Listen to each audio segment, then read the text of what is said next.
माझ्या भावानं बहिणींनो, आज देव परमेश्वर तुम्हाला आणि मला त्या विश्वासासाठी बोलवत आहे, त्या पुनरुत्थाना की माझा येशू मेला होता, मरणातून जिवंत झाला, तो जिवंत परमेश्वर आहे. हालेलुया. विश्वासाचा उत्पादक आणि पूर्ण करणारा फक्त येशू आहे. ह्या तुमच्या देहामध्ये, या 5 इंद्रियामध्ये देवावर विश्वास ठेवण्याची क्षमता नाही आहे. 21 सप्टेंबर 1986 ला त्या प्रभू येशू ख्रिस्तानी माझ्या हृदयामध्ये विश्वास दिला. ज्या दिवशी मी हे कबूल केलं की येशू माझ्या पापासाठी मेला, तो पुरला गेला, मरणातून जिवंत झाला, त्या दिवशी तो विश्वास माझ्या हृदयामध्ये आला. त्यांनी माझं हृदय बदललं. पण एक लक्षात ठेवा, त्या दिवसापर्यंत, माझ्या मृत्यूच्या शेवटापर्यंत किंवा प्रभूच्या आगमनापर्यंत तो विश्वास मला राखायचा आहे. आपण सर्वजण खाली बसू शकता. थँक्यू. प्रभूच्या नावाला मी धन्यवाद देतो आजच्या सुंदरशा दिवसासाठी की हा प्रभूने आम्हाला दिवस दिलेला आहे. माझा विश्वास आहे प्रियांनो, मी तुम्हाला एक गोष्ट सांगतो, निश्चित ख्रिस्त जन्मदिन हा आमच्यासाठी फार महत्त्वाचा आहे. तेव्हा आम्ही फार मोठ्या प्रमाणे सेलिब्रेट करतो, पण त्याहीपेक्षा मोठ्या प्रमाणामध्ये हा येशूचा पुनरुत्थान दिन साजरा करणं योग्य आहे प्रियांनो. कारण हा जर दिवस नसला असता तर जगामध्ये प्रियांनो लोकांना कुठलीच आशा नसली असती. हा अत्यंत महत्त्वाचा दिवस आहे. आणि हे जे आपण गीत गायलं मग आत्ता ना दानार्पणाच्या वेळेला की because he live I can face tomorrow, because he live all fear is gone, because I know the future. Life is worth the living just because he lives. तुम्हाला माहिती आहे प्रियांनो उद्या काय आहे? आम्हाला कोणालाच माहित नाही. तुम्हाला माहिती आहे का उद्या त्या ठिकाणी राक्षस असणार आहेत तुमच्या रोजच्या जीवनामध्ये? उद्याचा सोमवार आहे. You might see some giant like a situation. अशी परिस्थिती असेल की ती भयानक असेल, राक्षसासारखी अडचणी असतील. पण माझ्या भावानं बहिणींनो, एक जण जो मेला होता तो जिवंत झालेला आहे. त्याच्यामुळं आम्ही त्या परिस्थितीला तोंड देऊ शकतो. हा बेसुनत काय करू शकेल? आमच्या सांगती येशूच्या रक्ताचा करार आहे. Because he live I can face tomorrow, because he live all fear is gone. Fear गेलं का नाही? Hey, this is very essential, very essential. जर fear is still there, so you have not understood. तुम्हाला अजून कळालेलं नाहीये. जर कुठल्याही प्रकारचं भय, उद्या मला काय जे काय असेल, डॉक्टरचा रिपोर्ट असेल, माझ्या लेकरांच्या जीवनातल्या गोष्टी असतील, माझ्या परिवारातल्या गोष्टी असतील, जे काही आहे, जर कुठल्या गोष्टीचा भय असेल तर आज मला सांगू दे, येशू ख्रिस्ताने त्या सर्वांवर विजय घेतलेला आहे. Hallelujah. Because he lives, I can face tomorrow. Because he lives, Yeshua, all fear is gone. Because I know he holds the future, and life is worth the living just because he lives. हे जीवन जगणं, कधी कधी काही लोक आपलं जीवन मधीच सोडून देतात. नाही प्रियांनो, हे जीवन जगणं योग्य आहे, कारण तुमच्यावर परमेश्वराने पाचारण केलेलं आहे. जीवन जगण्यासाठी. त्याच्या काही योजना आहेत आणि तो म्हणतो की मी तुला एकटं सोडणार नाही, मी तुझ्या बरोबर असणार आहे. Life is worth living just because Jesus lives. आमेन.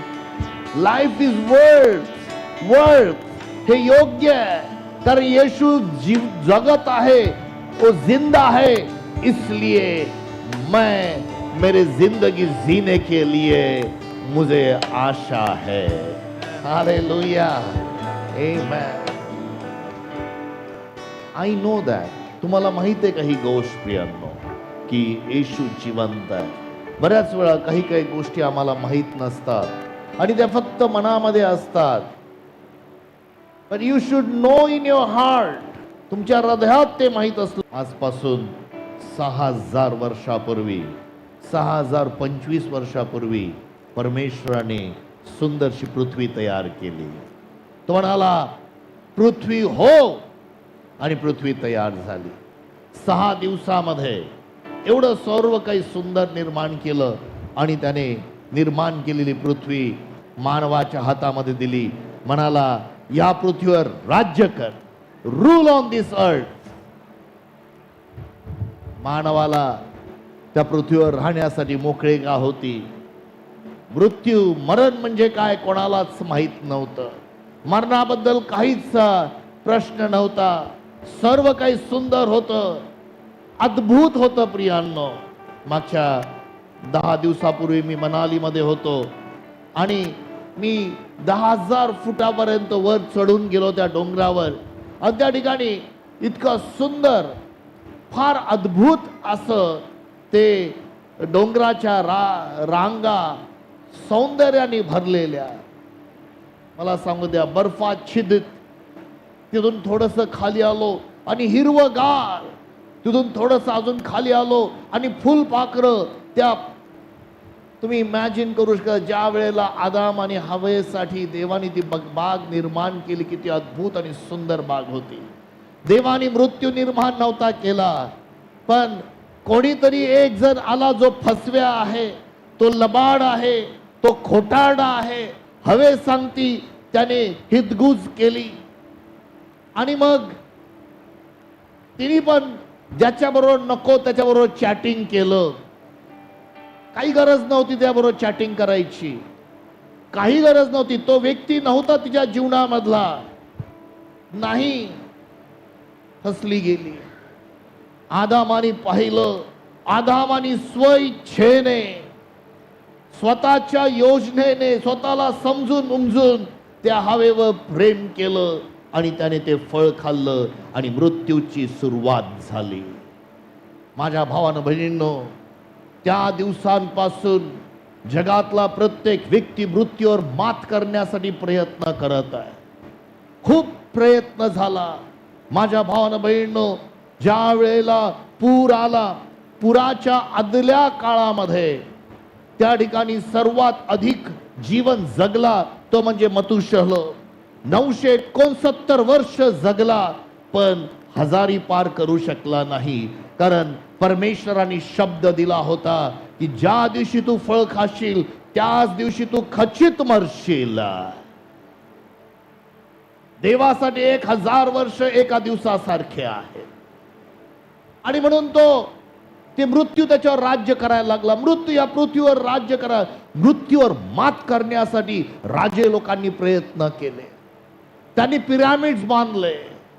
ते म्हटले कदाचित ह्यामुळे आम्ही वाचू शकू.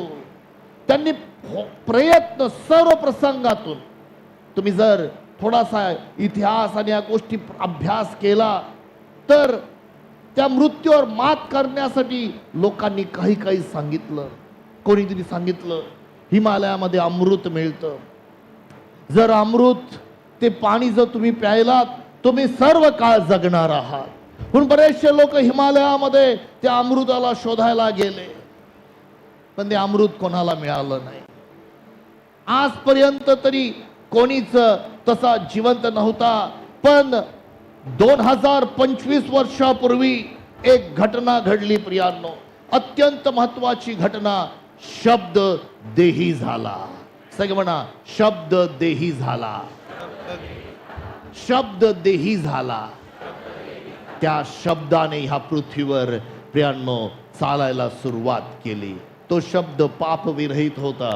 तो शब्द, त्या शब्दामध्ये कुठल्याही प्रकारचं मानवी रक्त किंवा मानवाचं पाप नव्हतं. तो वरून स्वर्गातून आलेलं पवित्र परमेश्वराचं ते रक्त होतं प्रियांनो, पवित्र रक्त होतं. माझ्या भावानं बहिणींनो, त्या प्रभू येशू ख्रिस्त त्याचं नाव आहे. तो ह्या पृथ्वीवर चालला, जगला, तो गोष्टी करायला लागला. आणि ज्या वेळेला तो ह्या पृथ्वीवर होता, त्याने अद्भुते केली, चमत्कार केले.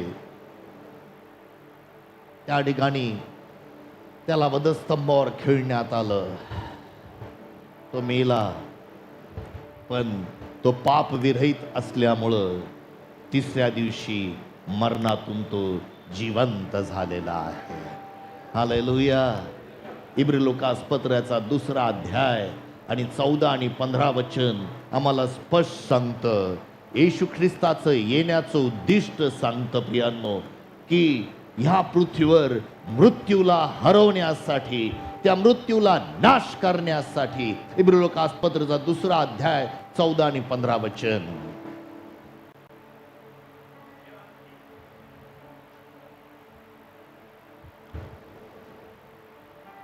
ज्या अर्थी मुले एकाच रक्तमांसाची होती, त्या अर्थी तोही त्यांच्यासारखा रक्तमांसाचा झाला. तुमच्या माझ्यासारखा रक्तमांसाचा तो झाला. हेतू हा की त्यात उद्दिष्ट होतं, मरणावर सत्ता गाजविणारा एक जण होता मरणावर सत्ता गाजवणारा. म्हणजे सैतान. म्हणजे सैतान ह्याला मरणाने शून्यवत करावे. ह्याला कशाने शून्यवत करावे? त्या वधस्तंभाच्या मरणाने त्याला शून्यवत केलं. जी किंमत शून्य ठरवण्यात आली. आणि जे मरणाच्या भयाने आयुष्यभर दास्याच्या बंधनात होते, त्या सर्वांना मुक्त करावे. हालेलुया. त्या मरणाच्या भयाने आयुष्यभर जे मरणाच्या भयात होते त्यांना मुक्त करावे. माझ्या भावना बहिणींनो, हीच देवबापाची योजना आहे. काही शास्त्रज्ञांनी अभ्यास केला, शरीराचा अभ्यास केला. ते म्हणाले, आणि ही रियालिटी आहे, तुम्हाला माहिती आहे का, तुमचं शरीर, इनफॅक्ट तुमची स्किन, तुमची चमडी रोज नवी होते. तुमच्या शरीरातला प्रत्येक अवयव, तुमचं हृदय 3 महिन्यामध्ये नवीन होतं. तुमच्या हड्ड्या 4 ते 5 वर्षामध्ये नवीन होतात. तुमच्या शरीरातला प्रत्येक भाग हा नवा केला जातो. मग त्या शास्त्रज्ञाला प्रश्न पडला, अरे मग हे लोक जर नवीन होत आहेत, मग हे मरतात का? याचं कारण काय? Why they die? त्यांचं मरण्याचं कारण काय? There is no reason. जर प्रत्येक गोष्ट नवीन होतीये तर मरण का येतंय? अरे त्याला हे माहित नाही, मरण येण्याचं कारण ज्या दिवशी परमेश्वराने आदामाला आज्ञा दिली, आदामा ज्या दिवशी तू फळ खाशील त्या दिवशी तू खचित मरशील. देवाचा शब्द आणि तो आज्ञा मोडल्यामुळं मरण मानवामध्ये आलं. पण एक आज्ञा पाळणारा माझा येशू ख्रिस्त आता मरणातून जिवंत झालेला आहे. जितके त्याच्यावर विश्वास ठेवतात ते लोक मेले असले तरी सर्व काळ जगतील, कारण तो म्हणाला, मी पुनरुत्थान आणि जीवन आहे. हालेलुया. माझ्या भावानं बहिणींनो, ही रियालिटी आहे. मरणाला त्याने गिळून टाकलेलं आहे. मरणाची नांगी पाप, त्या पापाला त्याने आपल्या पायाखाली तुडवून टाकलेला आहे. पापाला उद्ध्वस्त केलेला आहे. तो पाप विरहित होता. हालेलुया. माझ्या भावानं बहिणींनो, हे सत्य स्वीकारा. उद्या ज्या वेळेला तुम्हाला काही अडचणीला तोंड द्यावं लागणार आहे, ज्या वेळेला तुम्ही समस्याला तोंड देणार आहात, हे विसरू नका, तो जिवंत येशू तुमच्या बरोबर आणि माझ्या बरोबर चालत आहे. हालेलुया. आणि म्हणून ते गीत आहे ना, Because he lives, I can face tomorrow. Because he lives, all fear is gone, because I know He holds the future. Life is worth the living just because He lives. The life is worth the living just because He lives. ज्या वेळेला येशू ख्रिस्ताला वधस्तंभावर खेळण्यात आलं, मागदाल्या मरिया आणि दुसरी मरिया, ही दुसरी मरिया तिचं दुसरंही नाव सलोमी होतं. ती योहान आणि याकोबाची आई होती. ह्या दोघी जणी आणि अजून काही स्त्रिया, फार अद्भुत गोष्ट आहे प्रियांनो, त्या वधस्तंभाजवळ होते. पुरुष लोक नव्हते. बऱ्याचशा वेळेला बऱ्याचशा ठिकाणी स्त्रियांच्या सेवेला कमी लेखलं जातं, पण मी त्या वधस्तंभाकडं ते धैर्य पाहतो त्या स्त्रियांकडं. त्या स्त्रिया फक्त त्याच ठिकाणी नव्हत्या, त्या ज्या येशू ख्रिस्त वधस्तंभावर आपला आत्मा सोडला, तो मरण पावला, हे बापा माझा आत्मा मी तुझ्या स्वाधीन करतो, त्यावेळेला त्या तिथं होत्या. अरिमथाईकर योसेफ त्या ठिकाणी आला, त्याचं प्रेत त्याने उतरवलं आणि त्याला नवीन वस्त्रामध्ये गुंडाळून त्याला त्याच्या ज्याने स्वतःसाठी योसेफाची कबर, श्रीमंताची कबर स्वतःसाठी तयार केलेली कबर होती, फार महत्वाची होती. त्या कबरेमध्ये नेऊन त्यांनी आपली स्वतःची जागा, आपली कबर त्या प्रभू येशूला दिली. त्याला दिल्यानंतर त्याने एक मोठा धोंड, सगळे म्हणा मोठी धोंड, ओ बोलत नाही हो सगळेजण, म्हणा ना मोठी धोंड, धोंड घेऊन त्या कबरेला लावली. ती कबर बंद झाली. या स्त्रिया घरी गेल्या. शब्बात दिवस त्यांनी पवित्रपणे पाळला. तो शनिवारचा दिवस आहे. त्या दिवशी त्या काही त्यांनी केलं नाही, काहीच केलं नाही. पण शब्बात दिवस संपला. दुसऱ्या दिवशी पहाटे पहाटे, सगळे म्हणा पहाटे, उठून लगबगीने त्यांनी तयार केलं, काहीतरी गोष्टी केल्या आणि त्या जायला लागल्या. हा विचार नाही केला की काय आहे, काय करायचंय, पण जाता जाता अरे अम्मासाठी ती धोंड कोण लोटेल, अम्मासाठी ती धोंड कोण बाजूला करेल. शक्य नव्हतं. आम्ही अशक्त आहोत. पण माझ्या भावना बहिणं, तुमच्या शक्तीमध्ये देवाचं सामर्थ्य कार्य करण्यासाठी देव समर्थ आहे. ज्या वेळेला तिथं पोहोचल्या त्यांना आश्चर्य वाटलं, कारण तो धोंड जो होता तो निघून गेलेला होता. हालेलुया. त्यापैकी त्या आत घुसल्या कबरेमध्ये, पाहतात तर त्या ठिकाणी एक तरुण पुरुष बसलेला, संपूर्ण पांढरे वस्त्र घातलेला, त्याला पंख नव्हते.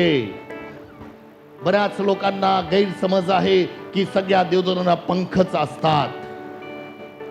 नाही, त्याला पंख नव्हते. तो पुरुष होता.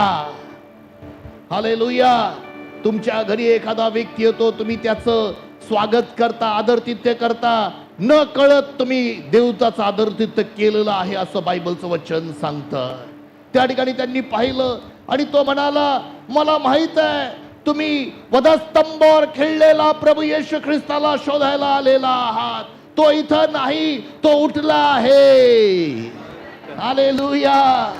ज्या वेळेस त्यांनी ती ऐकलं त्यांच्या अंगावर शहारे आले. तो उठला आहे. त्या घाबरून गेल्या, त्यांना कळालं नाही. पण प्रभूंनी त्यांची भेट घेतली.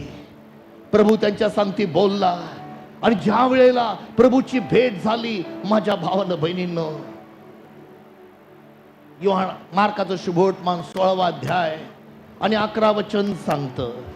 मार्काचं शुभवर्तमान याचा 16वा अध्याय आणि 11 वचन. मार्क 16 आणि वचन 11.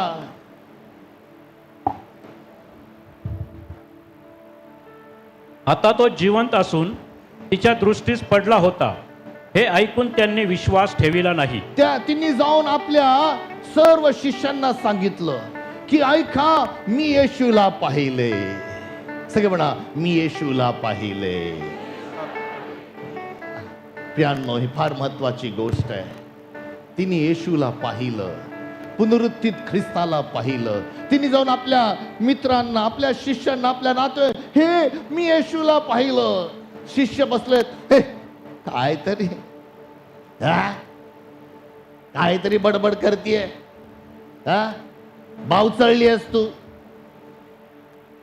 तुला काय कळतंय का?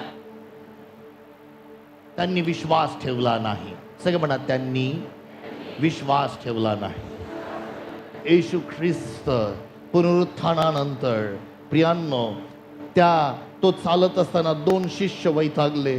अरे बाबा, यरुशलेमामध्ये भयानक परिस्थिती आहे. यरुशलेमामध्ये हे आता येशूला वधस्तंभावर खेळलं, आता आपला पण परिस्थिती येणार, आपल्याला पण पकडणार, आपल्याला पण देणार का वधस्तंभावर. म्हणून ते 2 जण त्यांनी यरुशलेमापासून सुरुवात केली आणि अम्माऊस गावाला जायला सुरुवात केली. 12 आणि 13 वचन आपण वाचूया. त्यातलंच मार्काचा शुभवर्तमान याचा 16वा अध्याय 12 आणि 13 वचन. ह्यानंतर त्यांच्यापैकी 2 जण अरण्यात चालले असता त्यांना तो दुसऱ्या रूपाने प्रकट झाला. त्यांनी जाऊन इतरांस सांगितले, तरी त्यांनी त्यांच्यावरही विश्वास ठेविला नाही. ते सुद्धा आले, अरे म्हटलं आम्ही येशूला पाहिलं. सगळे म्हणा, मी येशूला पाहिलं. ओ, मी येशूला पाहिलं. प्रभू, आज तुमचे डोळे उघडो आणि तुम्ही विश्वासाने त्या पुनरुत्थित येशू ख्रिस्ताला पाहो. पवित्र आत्मा तुमच्यावर अद्भुत कार्य करो आणि त्या पुनरुत्थित प्रभू येशू ख्रिस्ताला तुम्ही विश्वासाने पाहो. त्यांनी विश्वास ठेवला नाही. सरते शेवटी 14 वचनामध्ये येशू ख्रिस्त त्यांना प्रगट झाला. त्यामध्ये बऱ्याचशा घटना आहेत प्रियांनो, पण मी आज मार्कामधून तुम्हा सांगती बोलणार आहे. 14 वचन. येशू ख्रिस्त हे 11 जण जेवायला बसले होते. वाचा ना. नंतर 11 जण जेवावयास बसले असता जेवायला बसले असता त्यांनाही तो प्रकट झाला. त्यांनाही तो प्रगट झाला. प्रियांनो, 3 वेगवेगळ्या ठिकाणी तो प्रगट झाला. सगळे म्हणा, प्रगट झाला. आज तो पवित्र आत्म्याद्वारे तुमच्या हृदयाला आणि तुमच्या जीवनाला तो प्रगट होऊ इच्छितो. प्रियांनो, today you need to get the revelation. Rachel ताईने इथं आल्यानंतर एक वक्तव्य केलं, हे प्रगटीकरण तुम्हाला असायला पाहिजे. There has to be revelation. जर प्रगटीकरण नाही ना प्रियांनो, तर तुम्ही विश्वास ठेवणार नाही. जर तुम्हाला हे प्रगटीकरण झालं नाही की येशू मेलेलातून जिवंत झालेला आहे, तो त्यांना प्रगट झाला. पण काय झालं माहितीये का? त्यांनी त्याला पाहिलं, पण ते विश्वास ठेवायला तयार नाहीये. They not believing. वाचूया. आणि ज्यांनी त्याला उठलेले पाहिले होते त्यांच्यावर त्यांनी विश्वास ठेविला नाही. म्हणून त्याने त्यांचा अविश्वास व अंतकरणाचा कठीणपणा ह्याविषयी त्यास दोष लाविला. इथं दोष लावला म्हटलंय. इंग्लिशमध्ये किंवा ग्रीकमध्ये जो शब्द वापरलेला आहे वानी इडेझो, रिब्युक्ट, अपब्रेडेड, तो रागावला. कास्टित तो शब्द आहे प्रियांनो. कास्टित, reproach, revile. He was angry. पुनरुत्थानाच्या दिवशी ही वॉज गेटिंग अँग्री. बापरे, हे कसं काय शक्य? माझ्या भावना बहिणींनो, तो त्यांच्या अविश्वास, सगळे म्हणा अविश्वासामुळं, ओ सगळे बोला ना, अविश्वासामुळं परमेश्वर रागावतो. ह्या अविश्वासाची सुरुवात त्या एदेन बागेमध्ये झाली. त्यांनी देवाच्या शब्दावर अविश्वास दाखवला आणि त्या सैतानाने संधी साधून त्या संशयाला आणि अविश्वासाला यांच्या जीवनामध्ये घातलं आणि तेव्हापासून हे लोक अविश्वासामध्ये चालत होते. फार चॅलेंजिंग आहे प्रियांनो. मी याबद्दल खूप विचार करत होतो. येशू ख्रिस्त एवढा स्ट्रॉंगली त्यांना बोलतोय. खरं पाहिलं तर हे जे शिष्य होते 11 जण, ते 3.5 वर्ष येशू बरोबर चालले. 3.5 वर्ष त्यांनी येशूचे अद्भुत कृत्य आणि सामर्थ्याचे कृत्य पाहिले होते. 3.5 वर्ष त्यांनी हे पाहिलं होतं. त्यामध्ये एकदा 4 दिवस जो लाजर मरून त्याला कबरेत ठेवण्यात आलेलं होतं, ज्याच्या शरीराला सडण्याचं दुर्गंधी येत होती, अशा लाजराच्या कबरेसमोर जेव्हा प्रभू येशू ख्रिस्त उभा राहिला आणि म्हणाला, लाजरा बाहेर ये, आणि तो मेलेला लाजर 4 दिवसानंतर बाहेर आलेला होता. हालेलुया. हे त्यांनी पाहिलं होतं. They had witness that. तेवढंच नव्हे, नाईन गावामध्ये जात असताना नाईनाच्या गावाच्या वेशीमध्ये ज्यावेळेस तो येशू, त्याचे शिष्य आणि अजून काही लोक, फक्त 11 जण नव्हे तर अधिक काही लोक येत होते, आणि पुढून एक तिरडीवर तरुण मुलाला, एका तिरडीवर तरुण मुलाला, मेलेल्या मुलाला ती चालत होती, आणि तिची विधवा आई रडत रडत रडत त्या तिरडी बरोबर चालत होती. बराच लोक समुदाय होता.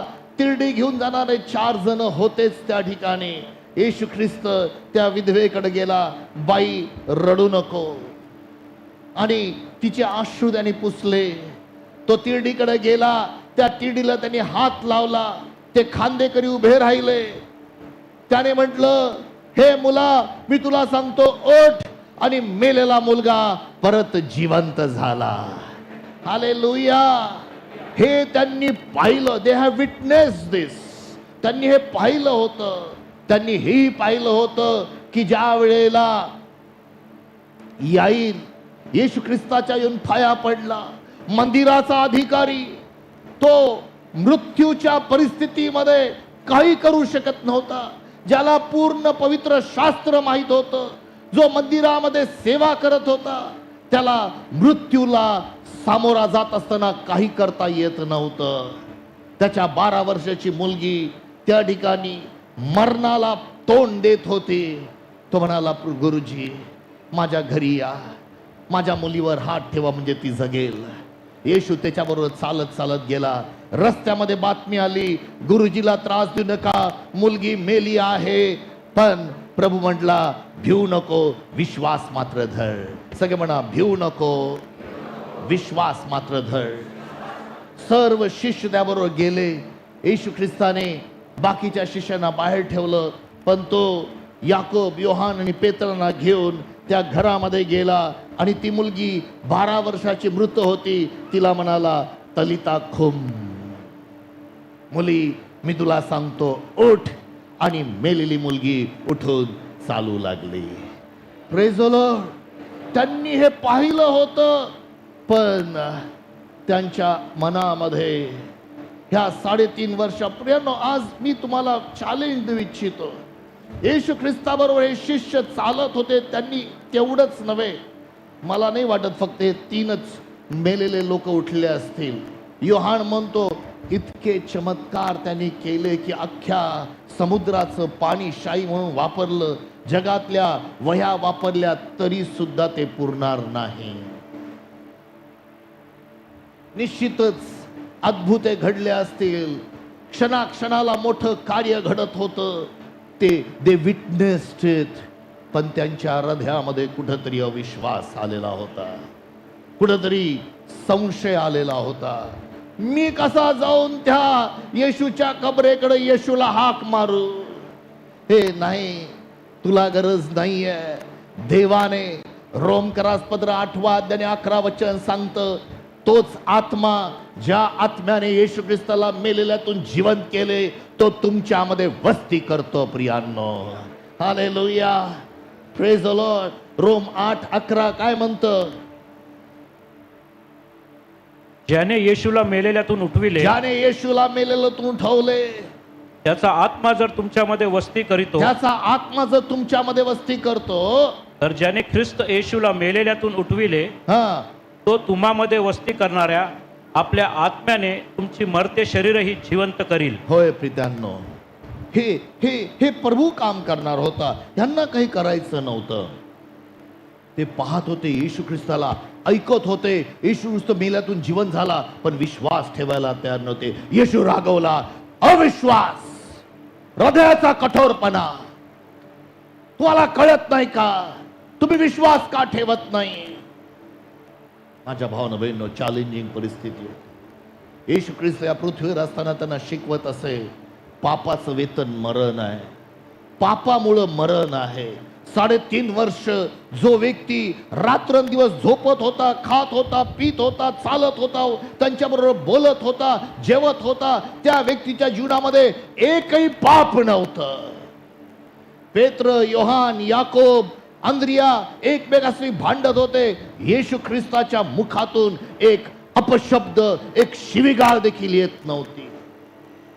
पवित्र जीवन जगणारा, त्याचा अनुभव घेतलेला, अरे पापाचं वेतन मरण आहे हे शिक्षण घेतलेलं, अरे हा व्यक्तीवर मरण राज्य करू शकणार नाही. हालेलुया. कारण येशूनी त्यांना शिकवलं होतं. योहानाचा शुभवर्तमान याचा 5वा अध्याय आणि 24 पासून 26 पर्यंत वचन वाचून ऐकूया. योहान शुभवर्तमान याचा 5वा अध्याय 24 पासून पुढची वचनं. मी तुम्हाला खचित खचित सांगतो, मी तुम्हाला खचित खचित सांगतो, तो माझे वचन ऐकतो जो माझे वचन ऐकतो आणि ज्याने मला पाठविले त्याच्यावर विश्वास ठेवतो, त्याला सार्वकालिक जीवन प्राप्त झाले आहे. त्याला सार्वकालिक जीवन प्राप्त झाले आहे. आज जे तुम्ही इथं बसलेला आहात, आज जर तुम्ही त्याचं वचन ऐकत आहात, लक्षात ठेवा, आणि तुमच्या हृदयात देवावरचा विश्वास येत असेल तरच सार्वकालिक जीवन तुमचं आहे. पण तुम्ही बसल्या बसल्या देवावरच्या विश्वासाकडे दुर्लक्ष करून जगातल्या गोष्टींमध्ये गुंतून चाललेला आहात, तर मला क्षमा करा, तुम्हाला प्रश्न आहे, मलाही प्रश्न आहे. 25वा वचन. मी तुम्हाला खचित खचित सांगतो की मेलेले लोक देवाच्या पुत्राची वाणी ऐकतील व जे ऐकतील ते जिवंत होतील. अशी वेळ येत आहे, किंबहुना आता आलीच आहे. पुढं 26वा वचन. कारण पित्याच्या ठाई जसे स्वतःचे जीवन आहे, तसे पुत्राच्या ठाई स्वतःचे जीवन असावे असे त्याने त्याला दिले, आणि तो मनुष्याचा पुत्र आहे. या कारणास्तव न्याय निवाडा करण्याचा अधिकारही त्याला आहे. 26वा वचनच पाहिजे. त्याच्या ठाई जीवन असावं, त्याला मरण मरण मरण मरण ते राज्य करणार नाही. येशू पवित्र होता, येशूमध्ये कुठलाही गुन्हा नव्हता, आणि पापाचं वेतन मरण आहे. प्रियांनो, पाप असल्यामुळे मृत्यू येणार होता, पण येशूमध्ये त्यांनी पाहिलं. तिसरी महत्वाचं कारण, मी जे म्हणतो की त्यांनी विश्वास ठेवायला पाहिजे. येशू ख्रिस्त या जगामध्ये असताना सातत्याने त्यांना सांगत होता की मनुष्याच्या पुत्राला दुःख सहन करावं लागणार आहे, तो मरणार आहे आणि तिसऱ्या दिवशी मरणातून जिवंत होणार आहे. मत्ताच्या शुभवर्तमानामध्ये 17व्या अध्यायामध्ये आणि 23व्या वचनामध्ये प्रियांनो हे आम्हाला वाचायला मिळतं. मत्ताचं शुभवर्तमान याचा 17वा अध्याय आणि 23वा वचन. ते त्याला जीवे मारतील आणि तिसऱ्या दिवशी तो उठविला जाईल. अरे त्यांना शिकवत होता, ऐका, येशू ख्रिस्त म्हणतो मनुष्य पुत्राला ते जीवे मारतील आणि तिसऱ्या दिवशी ते काय होतील, उठवले जातील. सगळे म्हणा, तो तिसऱ्या दिवशी. हालेलुया. तो तिसऱ्या दिवशी उठवला जाईल. हे त्याचं शिक्षण होतं. वारंवार त्यांना एकदाच नाही. मत्ते 17:23 मध्ये आहे, मत्ते 16 मध्ये पण आहे, पण मला ते वचन माझं चुकलं, रेफरन्स तो चुकला. मत्ते 20:19 मध्ये ते आहे, मत्ते 26:61 मध्ये ते आहे. तो वारंवार त्यांना शिकवत होता. तसंच हे सर्व यहुदी होते, त्यांना भविष्यवाणी माहित होती. पवित्र शास्त्रामध्ये येशू ख्रिस्ताबद्दल जी भविष्यवाणी दिली होती, स्तोत्र 16:10 मध्ये, की त्याचं शरीर कुजणार नाही. स्तोत्र 16 वचन 10. कारण तू माझा जीव अधोलोकात राहू देणार नाहीस. तू आपल्या भक्तास पुजण्याचा अनुभव येऊ देणार नाहीस. हा, काय लिहिलेलं आहे? तू आपल्या भक्ताला कुजण्याचा अनुभव येऊ देणार नाही. हे पवित्र भविष्यवाणी लिहिलेली आहे. पण माझ्या भावा बहिणींनो, आज देखील असं, आज मी तुम्हाला विनंती करतो, जर तुमच्या मनामध्ये असं कुठलंही अविश्वास, कुठलंही देवाच्या वचनाविषयी संशय, अविश्वास, देवाच्या वचनाविषयी शंका असेल, तर मी तुम्हाला विनंती करतो, हा पुनरुत्थानाच्या दिवशी प्रभू येशू ख्रिस्त तुम्हाला आणि मला सांगत आहे, माझ्या मुला, माझ्या मुली, विश्वास ठेव म्हणजे तू जगशील. तुम्हाला माहिती आहे का गंमत म्हणजे, शिष्य एवढे दिवस त्याच्याबरोबर होते, याजक आणि परुषी त्याच्याबरोबर नव्हते दरवेळेस, पण ते विश्वास ठेवत होते. मत्ताचे शुभवर्तमान 27 अध्याय आणि 63 वचन, मॅथ्यू चॅप्टर 27 वर्स 63. याजक आणि परुषी, they believed the words of Jesus, पण शिष्य येशूच्या शब्दावर विश्वास ठेवायला तयार नव्हते. पहा त्यांनी काय म्हटलेलं आहे.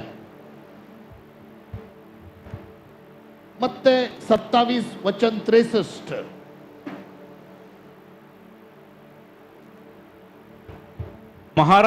महाराज तो ठग जिवंत असता 3 दिवसानंतर मी उठेन असे म्हणाला होता, ह्याची आम्हास आठवण आहे. याची काय आहे आम्हाला? सगळे म्हणा, वी रिमेंबर. याची आठवण आहे. ओ, परत एकदा, याची आठवण आहे. तुम्हाला माहित आहे का प्रियांनो, ज्या वेळेला तुम्हाला गोष्टींची आठवण नसते, त्यावेळेला तुमचं हृदय कठोर होऊन जातं. पाप त्याच्यावर राज्य करायला लागतं. पापामुळं ते कठोर बनायला लागतं, कठीण व्हायला लागतं. या ठिकाणी हे बसलेले ते म्हणतात, आम्हाला आठवतं, पण ह्या शिष्यांना ते विसरून गेले वचन.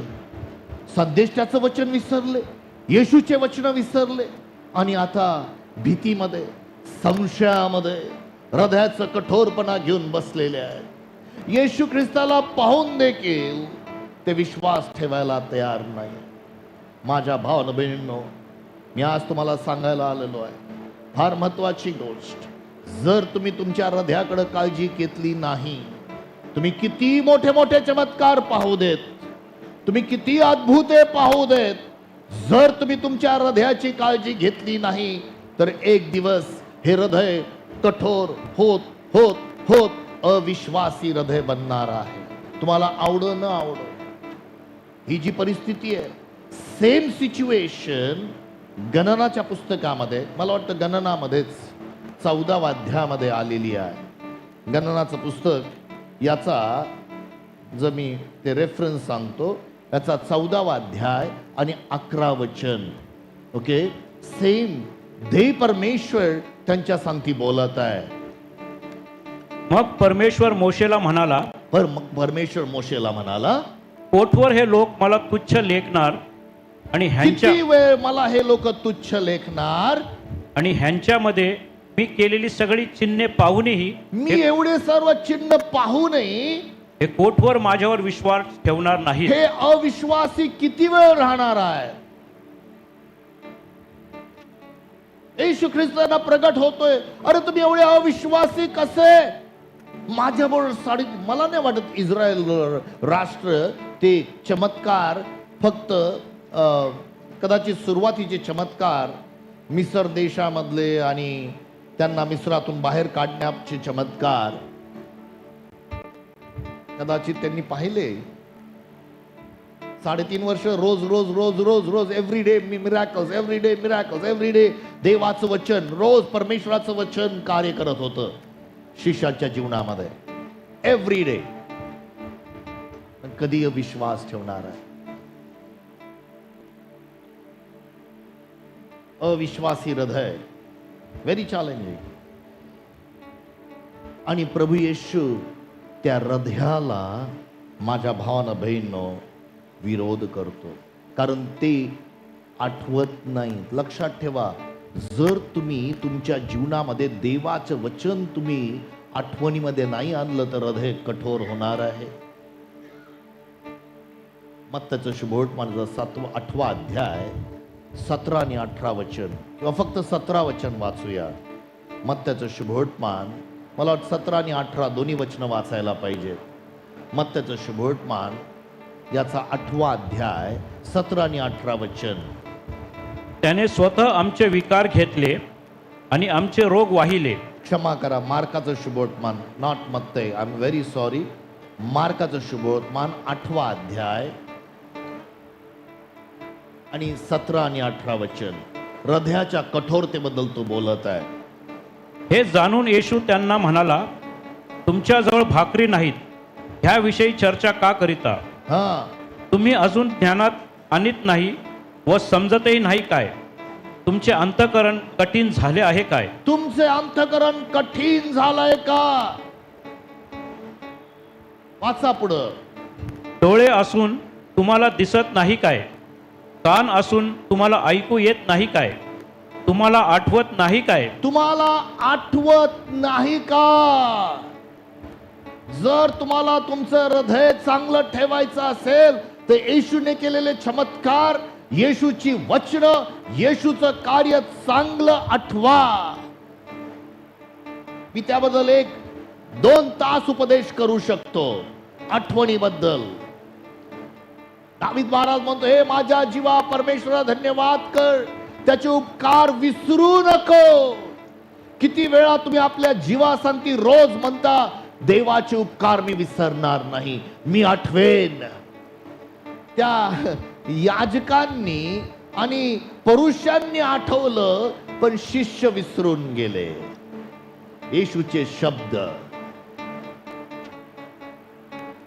माझ्या भावना बहिणींनो, हे पाप, येशू ख्रिस्त फार चॅलेंजिंग आहे.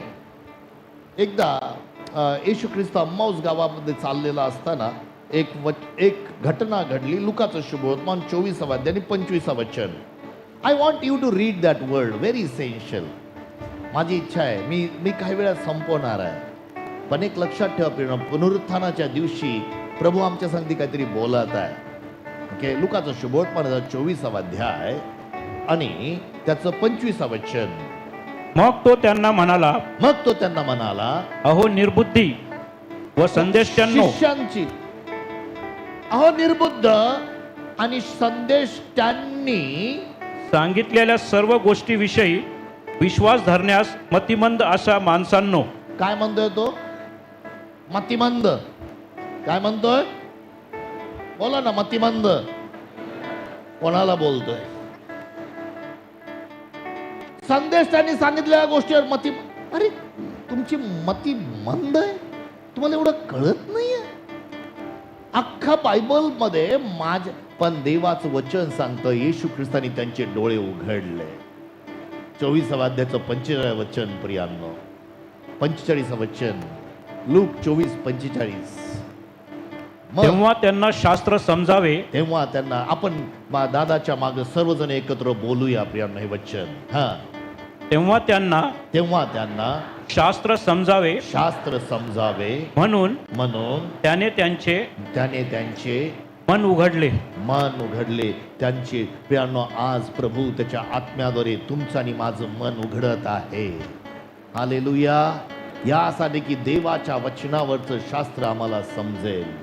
प्रियांनो, लक्षात ठेवा, हे जे पाप आहे, हे पाप डायरेक्ट तुमच्यावर हल्ला करत नाही. जो सैतान, जर माझ्याकडे सैतान असं शिंग घेऊन आला असताना मी त्याला लात मारून हाकलला असतो, पण तो तसा येत नाही ना. असा शिंग, चाल, मला माहिती आहे तू सैतान आहे, पण तो हळूच घुसतो, हळूवार येतो. इब्री लोकाच्या पत्रामध्ये 3 अध्यायामध्ये, इब्री लोकाचं पत्र 3 अध्याय आणि 12 वचनापासून पुढे आपण काही वचनं वाचूया. फार सुरेख वचन आहेत. बंधुजन हो, जिवंत देवाला सोडून देण्या इतके अविश्वासाचे दुष्ट मन तुम्हातील कोणाचेही असू नये म्हणून जपा. प्लीज अविश्वासाचं दुष्ट मन तुमच्यामध्ये असू नये म्हणून काय करा? जपा. जपा. सगळे म्हणा जपा. कशाला जपा? आपल्या हृदयाला जपा, त्या विश्वासाला जपा.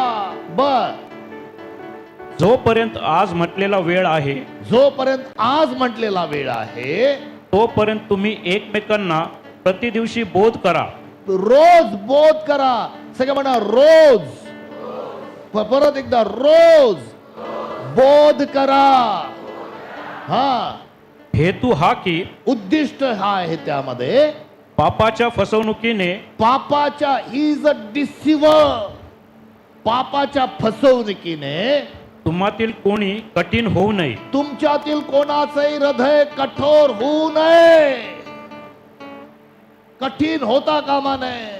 बर, कारण जर आपण आपला आरंभीचा भरोसा शेवटपर्यंत दृढ धरिला जर आपण जो सुरुवातीला ठेवलेला विश्वास, सगळे म्हणा सुरुवातीचा विश्वास मला शेवटपर्यंत राखायचा आहे. हा, तरच आपण ख्रिस्ताचे भागीदार झालो आहोत. माझ्या भावानं बहिणींनो, हे हृदय मृद होत राहिला पाहिजे. पण कितल्या वचनापर्यंत वाचले?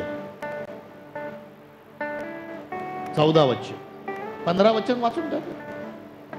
शास्त्रास असे म्हटले आहे, बर, आज जर तुम्ही त्याची वाणी ऐकाल आज जर तुम्ही त्याची वाणी ऐकाल तर इस्रायल लोकांनी चीड आणली होती हा, तशी तुम्ही आपले मने कठीण करू नका. आपलं मन कठीण करू नका. हे कठीण कशामुळे होतं माहिती आहे का? पापामुळे. गंमत अशी आहे की हा पाप डायरेक्ट आमच्या समोर आणत नाही. तुम्हाला एक उदाहरण देतो. बेडकाला कसं उकळायचं, बेडकाला उकळण्याची पद्धत.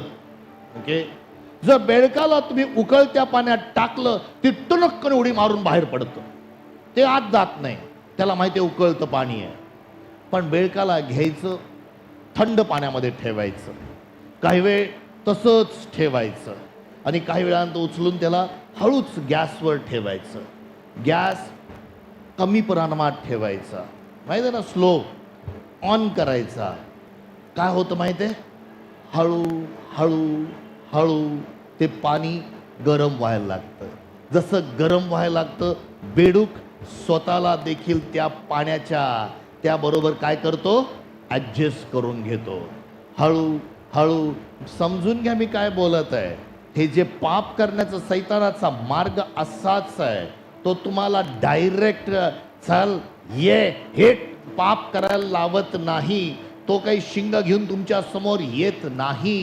तो निश्चित जे काम करतो हळू हळू हळू, यासाठी हे हृदय कठोर व्हावं, कठीण व्हावं. किती येशू बोलला, किती वचन बोललं तरी हृदयाला, अरे तुमचे हृदय कठोर झालेत का? आणि मग तो उकळायला लागतो. माझ्या भावांनो बहिणींनो, आज तुम्हाला मी एक गोष्ट सांगतो. पुनरुत्थानाचा संदेश हाच आहे की तुम्ही आणि मी विश्वास ठेवावा. पुनरुत्थानाचा संदेश आज, थोमा माझ्या बोटात हात घाल. विश्वास ठेवणारा ऐस, अविश्वासी राहू नकोस. हरकत नाही, बोटात हात घाल, पण विश्वास ठेवणारा ऐस. माझ्या भावानं बहिणींनो, आज देव परमेश्वर तुम्हाला आणि मला त्या विश्वासासाठी बोलवत आहे. त्या पुनरुत्थाना की माझा येशू मेला होता, मरणातून जिवंत झाला, तो जिवंत परमेश्वर आहे. हालेलुया. मला संपवायचं आहे, पण एक गोष्ट सांगतो. विश्वासाचा उत्पादक आणि पूर्ण करणारा फक्त येशू आहे. ह्या तुमच्या देहामध्ये, या 5 इंद्रियामध्ये देवावर विश्वास ठेवण्याची क्षमता नाही आहे. 1986 ला 21 सप्टेंबर 1986 ला त्या प्रभू येशू ख्रिस्तानी माझ्या हृदयामध्ये विश्वास दिला. ज्या दिवशी मी हे कबूल केलं की येशू माझ्या पापासाठी मेला, तो पुरला गेला, मरणातून जिवंत झाला, त्या दिवशी तो विश्वास माझ्या हृदयामध्ये आला. त्यांनी माझं हृदय बदललं. मला एक नवीन गोष्ट, पण एक लक्षात ठेवा, त्या दिवसापर्यंत माझ्या मृत्यूच्या शेवटापर्यंत किंवा प्रभूच्या आगमनापर्यंत तो विश्वास मला राखायचा आहे. यहुदाचं पत्र, यहुदा एकच अध्याय आहे. त्यांनी ते पत्र लिहिलं आणि म्हटलंय, मला इच्छा होती की तुमच्या तारणाविषयी मी लिहावं. वाचून आपण पहिलं एक अध्याय 2 किंवा 3 वचन असेल ते. ओके, तो म्हणतो की मला माझी इच्छा होती की मी माझ्या तारणाविषयी लिहावं.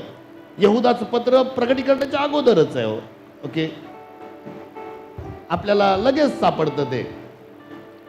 यहुदाचं पत्र याचा एकच अध्याय आहे. आणि मग तो म्हणतो 2 किंवा 3 वचन, दया, शांती व प्रीती. नाही, 3 वचन वाचा. प्रियजन हो, प्रियजन हो, आपल्या सामायिक तारणाविषयी, आपल्या सामायिक तारणाविषयी तुम्हास लिहावायची मला मोठी ओढ लागली होती. माझी ओढ लागली, तुम्ही लिहावं तुम्हाला तारणाविषयी. पण तरी एकदाच पवित्र जनांच्या हवाली केलेला, सगळे म्हणा एकदाच पवित्र जनांच्या हवाली केलेला जो विश्वास, त्याचे समर्थन करण्यासंबंधीचा बोध तुम्हास लिहून पाठविण्याचे मला अगत्य वाटले. पा या ठिकाणी असं म्हटलेलं आहे, exhorting you to contend earnestly for the faith which was once for all delivered to saints. याचा अर्थ जो विश्वास आहे तुम्हाला पकडून ठेवायचा आहे. You cannot lose that faith. आणि विश्वासाचा उत्पादक आणि पूर्ण करणारा प्रभू येशू आहे. त्याच्याकडे पाहत राहायचं आहे. विश्वास देवाच्या वचनाने आमच्या जीवनामध्ये येतो. प्रियांनो, माझ्या भावानं बहिणींनो, आज मी तुम्हाला एक गोष्ट सांगतो. पुनरुत्थानाच्या दिवशी येशू ख्रिस्त एकच सांगतो की तुमचे अंतःकरण कठीण होऊ देऊ नका. देवावर विश्वास ठेवा, माझ्यावर विश्वास ठेवा. आज ते आमंत्रण आम्हाला तो देत आहे. माझ्या भावांनो, बहिणींनो, आपण त्याच्याकडे पाहूया. जो मेला होता तो मरणातून जिवंत झालेला आहे. तो प्रभू येशू विश्वासाचा प्रभू आहे. हे हृदय सहज कठोर होत जाईल. हे हृदय सहज, माझ्या भावांनो बहिणींनो, तुमच्या माझ्या विश्वासाने नाही, परत एकदा सांगतो, त्याच्या विश्वासाने आम्ही जगणार आहोत. तुमच्या माझ्याजवळ विश्वास नाहीये, त्याच्या विश्वासाने. पॉल म्हणतो गलती 2:20 मध्ये, मी ख्रिस्त ईश्वर वधस्तंभी खिळला गेलोय. मी जगतो असे नाही तर ख्रिस्त माझ्याही जगतो. जे जीवन मी माझ्या देहात जगतो ते देवपुत्राच्या विश्वासाने, देवपुत्राच्या विश्वासाने, त्याच्या विश्वासाने. 16 वचनामध्ये पण तेच सांगितलंय, त्याने तो विश्वास आम्हाला दिला आहे. गलती 2:16 मध्ये तेच सांगितलेलं आहे, तो विश्वास त्याने आम्हाला दिलेला आहे. पुनरुत्थानाचा विश्वास की माझा येशू मेला होता पण मरणातून जिवंत झालेला आहे. आपण आपल्या पायावर सर्वजण उभे राहूया प्रियांनो.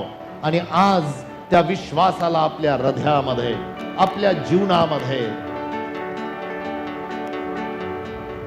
प्रभूला म्हणून, प्रभू मला तू कृपा दे. माझ्या हृदयामध्ये तो विश्वास बलशाली असू दे. प्रभू तुझ्या आत्म्याद्वारे माझ्या हृदयामध्ये काम घडू दे. पवित्र आत्मा तुझ्या सामर्थ्याने हे गोष्टी घडू दे. तुझ्या आत्म्याच्या अभिषेकामध्ये ह्या गोष्टी घडू दे. देवाचा आत्मा इथं आहे, तो तुमच्या हृदयात काम करत आहे. हालेलुया. पवित्र आत्मा तुमच्या जीवनामध्ये काम करत आहे.